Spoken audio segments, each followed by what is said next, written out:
It's 3 a.m. and all of a sudden there's this witch that's approaching your car and you're freaking out, calling the police, even though you are a police officer. And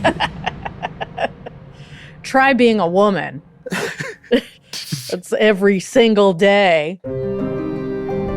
Welcome to Scary Mystery Surprise, where we talk about scary things that surprised us around the internet. I'm Edwin.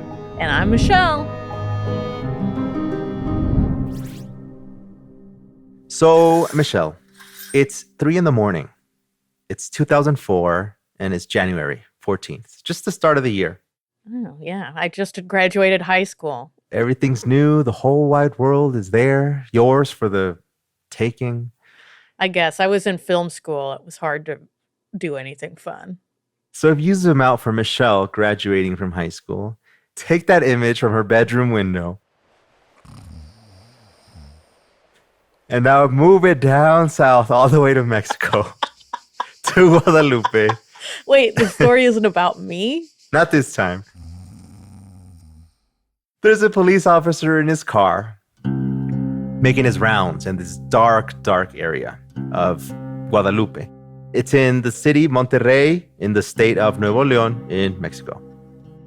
During the day, this place is completely different, right? It's this recreational area where people go hike and climb rocks and walk around with their dogs or whatever. It's this mountainous region type of thing. It's called Cerro de la Silla. So this police officer, his name is Leonardo Samaniego. He is roaming around. Remember, this is nighttime, it's 3 a.m. There's nothing there. It's dark and it's Mexico. It's scary, right? As he's driving around, he sees this thing in front of him and above him. And he was only able to spot it because it kind of tumbles down, falls straight to the ground. But even though it was falling, it never hit the ground. Instead, it just kind of hovered right above the paved road.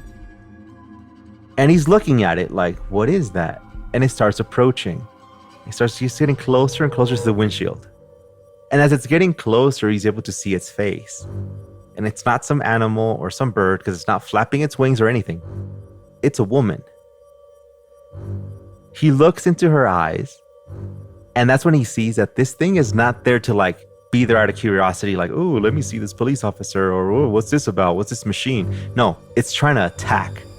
It just kind of flies straight towards the windshield, starts scratching with these big claws at the glass, flies above the car, starts shaking it back and forth. Oh my God. Wants to just get this car out. It just wants to get in there, wants to either attack the officer or just attack the car.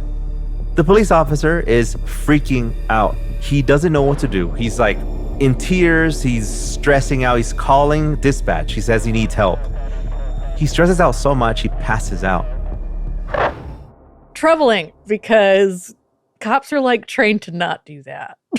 Well, if you see a flying woman animal claw thing, they're specifically trained to have to deal with stuff. I mean, it's in your witch training, you're going to be submitted to a witch simulator. You get tested on all paranormal things as a cop before you get your shield. 2 police officers arrive, as in 2 patrol cars, and an ambulance arrive. And they find him, he's just kind of unconscious in the car. They open the car, he starts kind of regaining consciousness. He gets taken to the university hospital, which is kind of around there. He undergoes a psychological and a medical evaluation just to see if maybe he was drunk, high, something happened, he's hallucinating, he's seeing this thing. And as this is happening, the news is spreading around town already. Right? News outlets are like, oh my God, they just saw the witch, because citizens of Guadalupe had already said that they had been seeing creatures, this creature standing on the rooftops. So they were already well aware that something was there. But now this is kind of confirming it. The tests come back and they say, yeah, this guy's cool. He has nothing on him. He is totally clean. What he saw was real. The thing is, it wasn't just, the medical people there or the test to back him up. The mayor of the city and the director of that hospital said the exact same things. Yeah, what he saw, Like, you guys got to stop bullying him or don't make fun of him because what he saw, we have all the reasons to believe that it was real. He had an interview with one of the news outlets, and that account, they were the first interview he gave. And his account of that night has not changed. Now, in almost 10 years, has not changed. I used to think that police officers were all like, if they were to say, this is true, I saw it, like, oh my God, a police officer said it. Now my opinions kind of change a little bit where I'm just like, well, they're people, they make mistakes. Yeah. But this guy, I feel like, why would he lie like that? Like, he doesn't benefit from being a cop that passed out and saw a witch. You know what I mean? Right? Yeah. That doesn't do anything for his cred, in the police force. Good thing is that people did believe him, and they actually started coming out with some of their encounters with the flying witch in Guadalupe and in that area of Cerro de la Silla. As news was spreading of all this stuff, it came to the ears of this guy who's really famous for making these like outrageous claims on UFOs. He's actually the one that said that he found an actual specimen, like an actual alien. Oh, that guy. Jaime Maussan. He's like this guy with a white beard. If anyone out there is like a fan of UFOs, ufology, Mexico International Paranormal News, this guy is like your guy. Like, he's like that guy, what's his name? The one that says, I'm not saying it was the aliens, but it was aliens. He's that guy with like the funny hair. Giorgio Tsoukalos. Anyway, he's like the Mexican equivalent, except this guy, he comes off as more professional. He kind of has that like doctory vibe, like, oh, what I say is the truth. Anyway, he heard about it, right? And he was like, this reminds me a lot of a case that happened in 1952. And obviously, I won't like just say whatever Jaime Maussan is saying to be true because he's been debunked dozens and dozens of times. But I looked this one up. Jaime Maussan came with this drawing, with this render of this entity he had heard about already. And the case, two brothers, Edward and Fred May, along with another friend named Tommy Heyer, they saw this strange bright object in the sky. And it started landing, and it landed on one of the neighbors' private properties.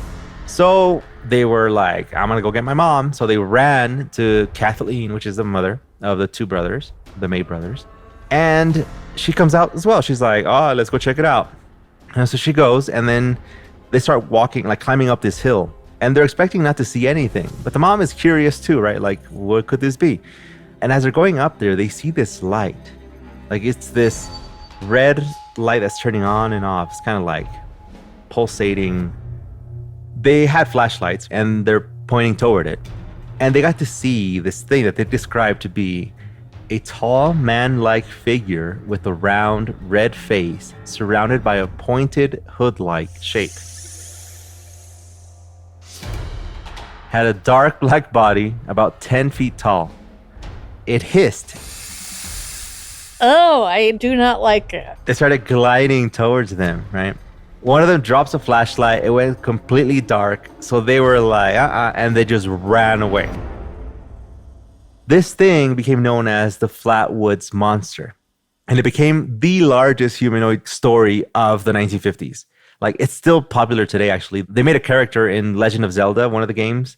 It's been on the history, on Project Blue Book. Like, it's a popular thing because it was so, like, it just shook everybody. It was like, check this out. This thing's going to come and get you. Anyway, fast forward back again to 2004. Jaime Maussan has this image, and it shows the image to the officer Samaniego and says, hey, look, this is what I think you saw. And the officer was like, yeah, that's exactly what it looked like. Of course, all those accounts then started this debate. Was it a witch? Was it some type of alien? Who knows? So the good thing that came out of this was that there were a lot of investigators around the area filming the skies and filming all these other things. In 2006, there's an investigator, Diana Perla Chapa, which is the founder of the OVNI Club Nuevo León, which is the UFO club, proud member of their club. I'm pretty sure your state has one as well, or your city. Oh, yeah, the chapter. The group was able to capture the footage that we have all seen, which is the flying witch thing across the sky in Monterrey. When I see it now, I'm like, dang it, did they really make is it really on a broom? Because it does look kind of like it's on a broom. It looks like it's on a broom, or it could be an owl on a hobby horse. That's where we had mentioned it before. Yeah, we hadn't done an episode on it, but I did post that photo of the owl carrying the hobby horse for some reason, and it looks just like the Witch of Monterrey. Yeah. Which That's is true. troubling. Were there drones in 2004? I don't think so. And if there were, it was like no one had them like everybody does now. I remember seeing it. It's just kind of this gliding thing. I mean, if you just look it up, La Bruja de Monterrey, the Witch of Monterrey, like you can see. And we have a picture of it. No, wait, it's not the real Witch of Monterrey. It is the owl on the hobby horse on the Instagram. Same thing. I'm just kidding. It is gliding, right? Like when you see the footage, it's just kind of like this gliding, like it doesn't look like it's flapping its wings. It's not doing. It's just gliding. So obviously, there's a lot of theories there that say this is fake. This is a kite, or this is something just gliding down. An owl and a hobby horse. It's an owl. Yeah, it's I don't know, whatever. The thing is that the footage itself was not made up. It wasn't CGI because there was a second angle of that same thing caught on a separate camera, some other place. So there was definitely something floating there. So the question is, what was it? Nobody knows. The date stamp says May 17th, 2006 at 8:12 p.m. So just near evening time. I don't know.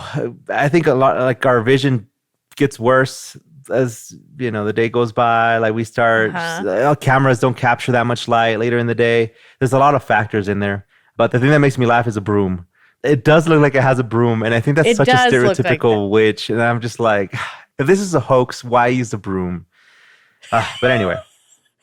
Well, like branding purposes, like what we've been talking about, you got to make it easy, for people. So no confusion. This is a witch.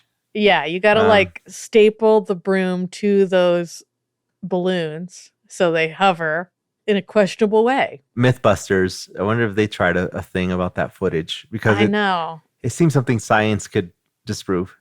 And in my mind, I'm kind of like imagining it as one of those, car inflatable things that just dance as it floats across the. I mean, nowadays, have you seen the Snoopy flying on top of his doghouse? Yeah. They made a plane out of it. I mean, there's lots of alternatives now. It's just that were those alternatives available then? You could make a thing now out of a drone, probably. But what are the odds that was happening in Mexico at that moment, I don't know. Also, it turns from a dark black to a pink reddish color as it's flying. Oh, weird. Which goes along with the reddish face from the Flatwoods monster. That's pretty freaky. Other theories around what happened to Officer Samaniego. As I said, this could have been just another submission, like this amateur submitting a video of a UFO that they caught or a witch or whatever. But like I said, there was a second camera that caught the same thing. So it really just validated the idea that, hey, there's something flying around here. The locals, they wouldn't go out at night. They thought this was a real thing because they had claimed to see creatures on the rooftops. And this reminded me a lot of this thing that my family actually went through. Personal story time here. My aunt lives in the northern part of Mexico in the state of Sonora, which is very deserty. Now, she lives in this place where it's housing that was subsidized. That area actually used to be like a place where they go and they would dump bodies. It's a terrible situation. People would disappear and they would go and search for them there in the middle of nowhere in the desert, and they would find their bodies there. All these houses were built there. And one night they were out in the yard, just kind of talking with the neighbors and everything. And they spot this thing up on the trees. Now, it wasn't just my aunt that saw it. It was a lot of the family, right? My cousins. This thing that they're like, is it a bird? Like, what is that? Because it's huge. It's like this big, imagine like a vulture, but it's just kind of sitting like a vulture, but you can tell it's not like an animal. All of a sudden it starts moving, glides up and goes away. The neighbors there were like, we've seen this before. Like, it's not a bird. It's not an animal. Like, this is a witch. And she comes out during, certain times of the night or whatever. We've seen her. Now, there were other situations where like my aunt was talking with a neighbor when all of a sudden she's looking at this empty house that's kind of there. They could see into one of the hallways because there was nobody that lived in that house. And she could see a creature kind of crouched down. Ew. Yeah, with red eyes kind of staring at where my aunt was. Now, the neighbor was right next to my aunt. She stops talking. She just kind of looks and starts shaking her head like, no, no. She just starts saying no. They couldn't get a word out of her. My aunt is freaking out. She calls one of the other neighbors, one of the guys that lives across the street. It's like, hey, come here, like something's going on. Other people start kind of crowding around and they look across the street and they can kind of see a thing crouching there. But apparently it was just a neighbor that could see this thing clearly, like the red eyes and everything, because everyone else was just like, what is that? What's going on? And it ended. People say it was that same witch that was in there, the same one that was up on the trees. Nobody knows. All this stuff's really creeped me out because, Michelle, you have a solid fear of witches. To them, it's super common. It's called morras malditas, in case anybody's interested in looking it up. But it was very interesting that they already know about witches. They grew up with witches. For them, it's nothing new. For me, it's new. So that's why I'm freaking out about it, because they're creepy. Like, there are things that could be real. There are these creatures that people have spotted. And imagine hearing your uncles, who are very serious, like straightforward, credible people, talk about the existence of witches and how they don't care if nobody believes them. They say that they saw them and that's it. When you hear that, you can't even question them. Like, some people might get so scared that they start crying, and you've never seen them cry before. They saw something that, it's considered this thing that doesn't exist, but they saw it and now they're traumatized about it. And like, when they think back on it, they start reacting. Your serious uncles don't benefit from telling a lie. You know what I mean? Like, they're not here to entertain or anything like that. Like, they're not trying to be silly or known liars or anything like that. So they gain nothing from telling that story. And in fact, it almost detracts from their image, like, so why wouldn't it be true? They end up saying things like warnings to little kids too. Like, don't go out there. Bruja's going to get you. And it's like, and sometimes they're serious, like, don't go, don't do it, because you're going to see what I saw or whatever. But to this witch in Monterrey, is it a witch? Is it a UFO? Is it balloons? Is it an owl with a hobby horse? Is it some type of hobbyist, airplane flyer, RC plane guy? Maybe someone made a jetpack. That would have been something. Right? That would be cool. But I think we'd be able to tell. I think we would see like fumes or something. Yeah. I don't know. Yeah. Nobody knows. It's up to us to decide what we want to believe in. For me, I guess in order to be afraid of witches means that I believe in witches. Also, because witches are real. So. Yeah. So I believe is a witch. Do you guys think they're real, or are you team UFO on this one, or neither? Let me know. Or team owl hobby horse. Okay, let's add that one in, I guess. But I do believe in witches, but I don't know how I feel about this evidence. I just imagine somebody making some really cool meme out of it where like they just zoom in, and it's just like this person going, I can fly. He goes, oh, fuck off. Oh, I hate it. What are we going to talk about next week, Edwin? I don't know. I think it'll be a surprise. Scary Mystery Surprise is hosted by Michelle Newman and Edwin Covarrubias. This podcast was edited and sound designed by Sarah Vorhees Wendel of VW Sound.